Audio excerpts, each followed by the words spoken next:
محصلینو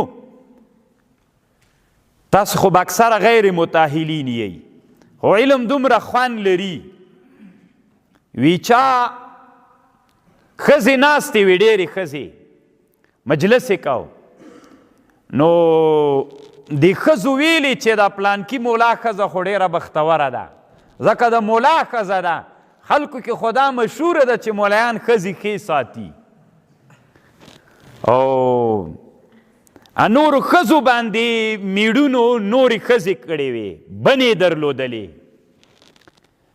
نو دا غلې ناسته وله څه یې نه ویلې چې خبرې خلاصې سوې ورته ویلې وی تاسې خو بنې لرئ ضره خو تاسې څه خبر یې هر کتاب د ما د میړه د ما لکه 4 بنې داسې دي کله چې مولا کتاب راواخلي یا معلم یا استاذ کتاب راواخلي او چې هغه ګوري نو دومره دې ته توجه وي ټوله توجه یې له ښځې نه راواوړي نو هغه حق نسي ادا کولی نو دا رښتیا وي محصلینو ورونو کله کله وی پلانکي هم دویمه ښځه کړې ده نو وي ډېر ښه مولا ده ښه مولا سره دویمه ښځه نه کیږي نه حق نسی ادا کولی فیه ما فیه ځکه د انسان ټول دماغ چې په کتاب مصرف سی نو بیا نوره به نه درته وایم زه تی کیدی سي پوه سئ عاقلانو نو الله دې مونږ عاشقان د علم جوړ کي د ما یو کتاب د نیل المفاتیح د دې نیل المفاتیح مقدمه ده تقریبا 8 یا 10 مقدمې دي هر یو بیل بیل نو دغه عشاق د علم هلته ما یو ډېر اوږد بحث کړی ده من اراد منکم على ان یقف ببسط هذا المسأله فلیرجع هناك نو الله دې مونږه د علم مینان جوړ کي الله دې مونږ د علم سره محبت پیدا کی او علما وی دا علم څه ده د انسان دوه ښکلاوې دي یو د انسان د صورت ښکلا ده دلته یو ښایسته ناست وي هر سړی ورګوري خو هغه ښایسته چې باطن یې خراب وي بد اخلاقه وي نو د هغه د ظاهر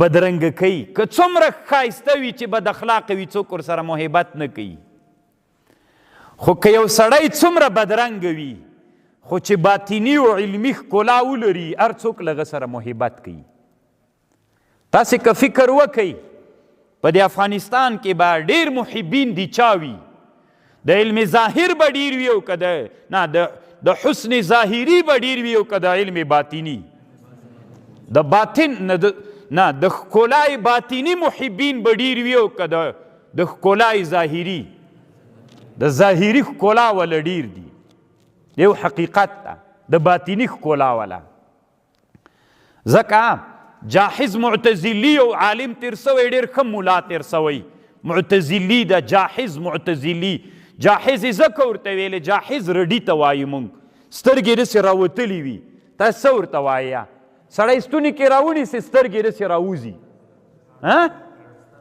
غټ سترګی خو ښایسته یې زوی مړیا غټ سترګی نه رټ سترګی صحیح ده موږ ورته رډی وایو داسې سترګې راوتلي د فارسي چی میگین شما لقلق آفرین نو سترګې داسې راوتلې وې جاحظ معتزلي ډېره خرابه سوقی وه دومره خرابه سوقی وه یو ورځ چا راوسته د یوې ښځې راوسته ښځې هغه ته ویلي ول یو سړي ته وایي ما ته یو تصویر جوړ که وایي څنګه تصویر درته جوړ کم وی د شیطان تصویر ما شیطان څه لیدلی ده نو جاحظ معتزلي په لار روان د ښځې راونی وي تا سره مې کار ده هلته یې چې راوست ورته ویلې ها کذا دغسې ای رقم نو ښځه لاړله جاحظ معتزلي حیرانه سو چې دا څه پیښه وسوه وی دا د څه دپاره دلته راوتی څه درته ویلې وي ما ته شیطان صورت راته جوړ که تی راته راوستلې چې شیطان دغسې دومره بدرنګه سړی و خو الله د علم سره دومره مینه ورته پیدا کړې وه علما وایي کتابونو کې جاحظ معتزلي به چې کله کتاب پیدا که اخیسته به یې دا د ده عادت و چې بازار ته به لاړو کتاب فروش ته به یې ویلې دا کتابخانه دې دومره وخت ماته په اجاره راکړه، په اجاره به یې ورکړه، بس هلته به کتاب فروش ته به یې وځله دیجې نه کتابخانې نه به تر څو نه وته چې ټوله کتابخانه به یې مطالعه نه کړله بیا به وته. عمره الله د علم. نو خو نن هر چا جاهز معتزلي سره محبت ته ځکه علم یې درلوده. علم ښکلا باطني ده، کله چې باطني ښکلا د ظاهري حسن سره یو ځای سي نو بیا خو بیخي ډېر خوند کوي. خو که ظاهري ښکلا نه وي باطني ښکلا هم راسي دا هم بیخي ډېر نادر خوند کوي. تاسو خو په خبر پوهېږئ که نه؟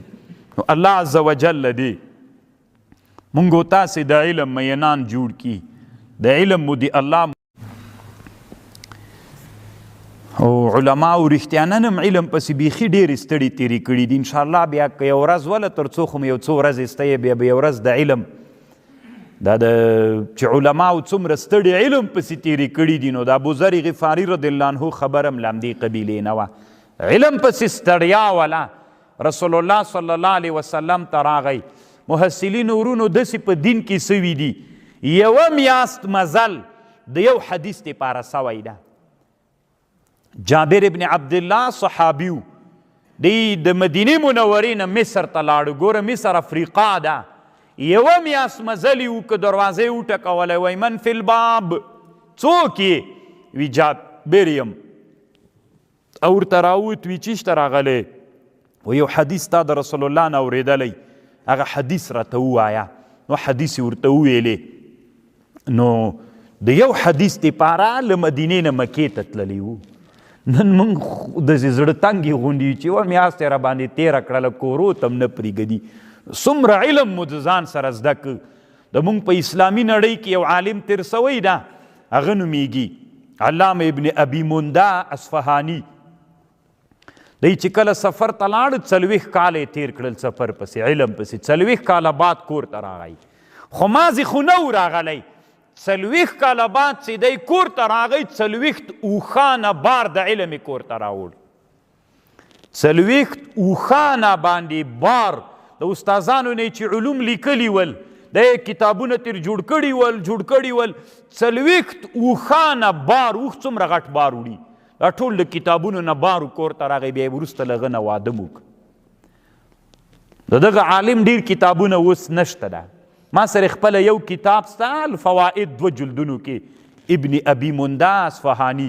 نو تاسې چې اوس بیرته بله ورځ ته کور ته ځئ نو څه شی به وړئ ځان سره؟ نو هغه 40 کلونو کې 40 بار د اوښانو وړي ول. نن موږ د علم سره شوقونه دومره شاته تللي دي که نه، بس ټول شوق مو د نورو شیانو سره پیدا سوی. تحمل الشدائد فی الله. یو جهادو هغې ته ذات الرقاع ویلې. ذات الرقاع جهاد ته صحابه لاړل. 6 کسان به د صحابه وي. ابو موسی اشعري وایي 6 نفره صحابه به موږ په یو اوښ سپرېدلو، لمبر به مو یو وارې به د یو نمبر بیا د بل بیا د بل بیا د بل. پښې مو تڼاکې سوې وې، پښې مو داسې تڼاکې سوې وې چې د پښو نوکان مو وغورځېدل، ټوټې مو راخیستې وې، په پښو مو تاو کړې وې. رقاع ځکه ورته وایي، رقاع ټوټې ته وایي. له پښو نه به م ټوټې تاو کړې وې، نوکان مو وغورځېدل او پښې مو داسې تڼاکې سولې. دومره ستړي تکلیف مو تیر که. یو اوښ د 6 نفرو ته رسېدلی وو. دومره ستړي تکلیفونه ول چې الله عز وجل په لاره کې صحابه رضی الله عنهم هغوی برداشت کولې.